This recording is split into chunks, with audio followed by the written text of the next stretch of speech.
The girl was standing on a ladder step taking care of a jambu tree.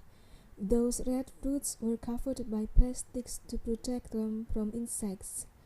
She harvested the ripe ones and recovered the rest with the plastic.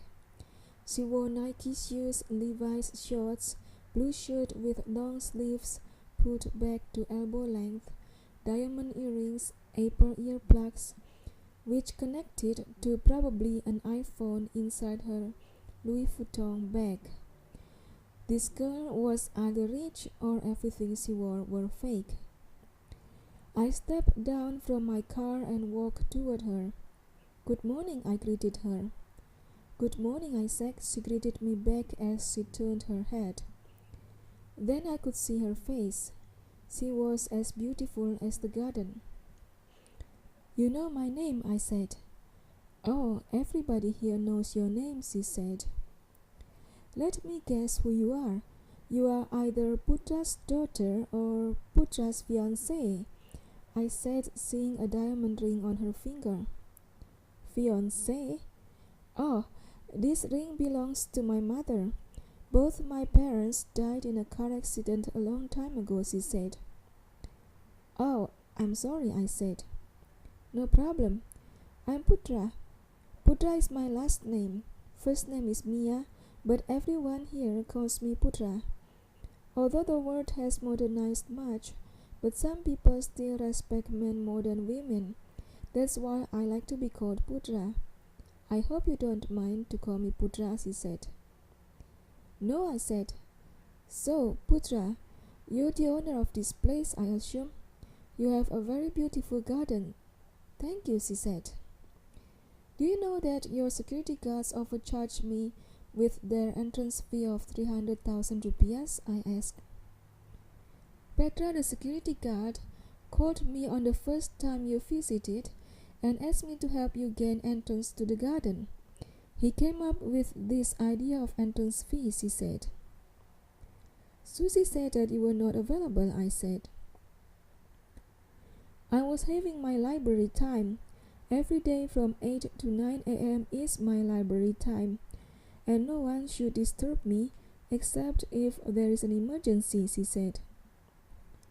"So I was an emergency?" I wondered.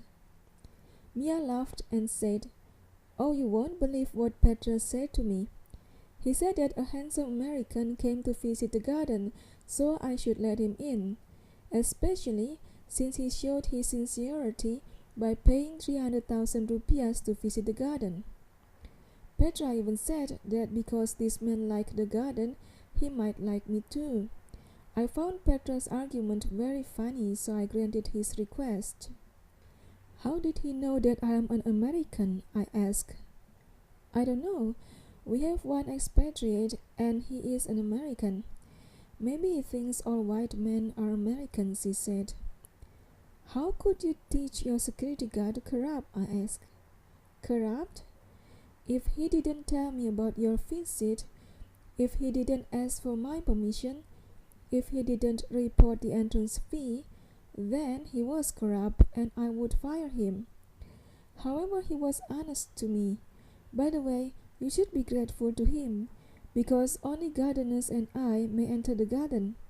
Other employees are not allowed in the garden," she said. "Seriously?" I asked. "Yes, you have no idea how difficult it is to maintain a garden. Did you see the sign that says, 'Except Putra and gardeners, anyone picks a flower or a fruit or captures an insect will be fined 50,000 rupees?' she asked. "Yes, the sign is everywhere. It is in Indonesian language, but I can understand it," I answered.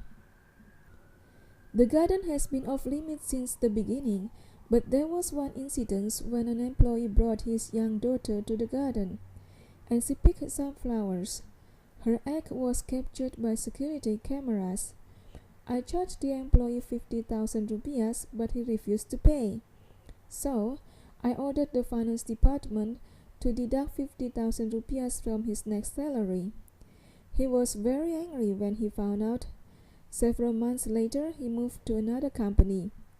On his last day, he said to me that he quit it because I was unfair to his little girl, she said. Really? I said. The sun is there, but it is difficult to be implemented. That's why no employee may enter the garden except gardeners and I. There is an exception though.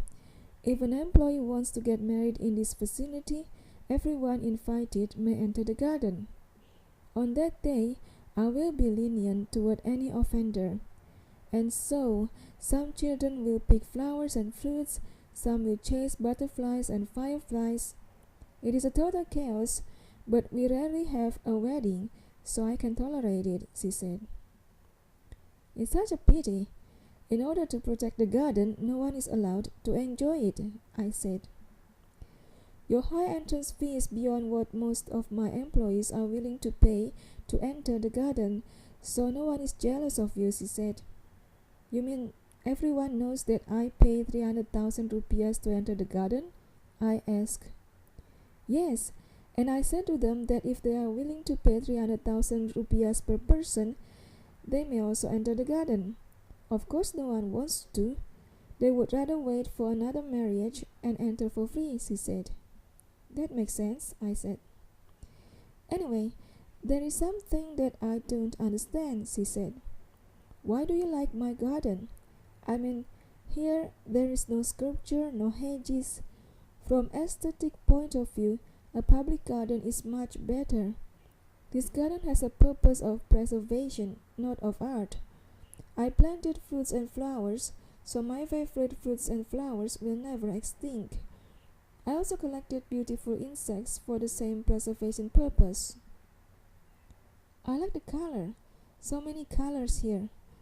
Although most are planted in rows, seeing the same color pattern in a row is beautiful.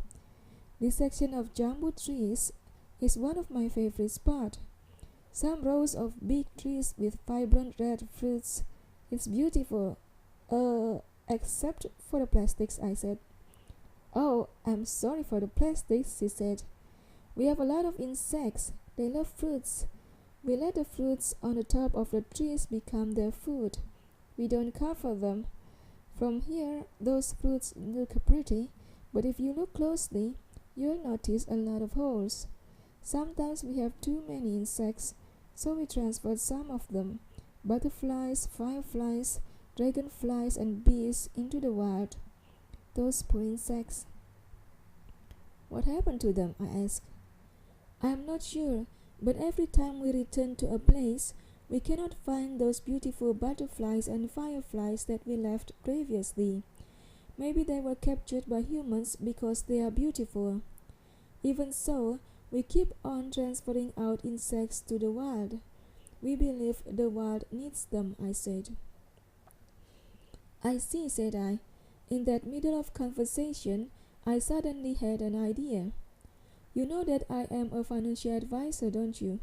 Most of my clients think highly of my service. Maybe we can have a meeting to discuss your financial situation. Usually I charge a fee, but I can give you one free meeting. Okay, call me when you want to visit the garden. You may visit the garden for free on the day of the meeting, she said. Let us set a meeting for next Saturday around the same time, I said. Call Susie. She spoke to her iPhone. After Susie picked up the phone, Mia said, Susie, I will have a meeting with Mr. Peterson next Saturday at 10 a.m. Mia listened to her reply, then said thanks to Susie. It's done. See you at 10 next week, she said.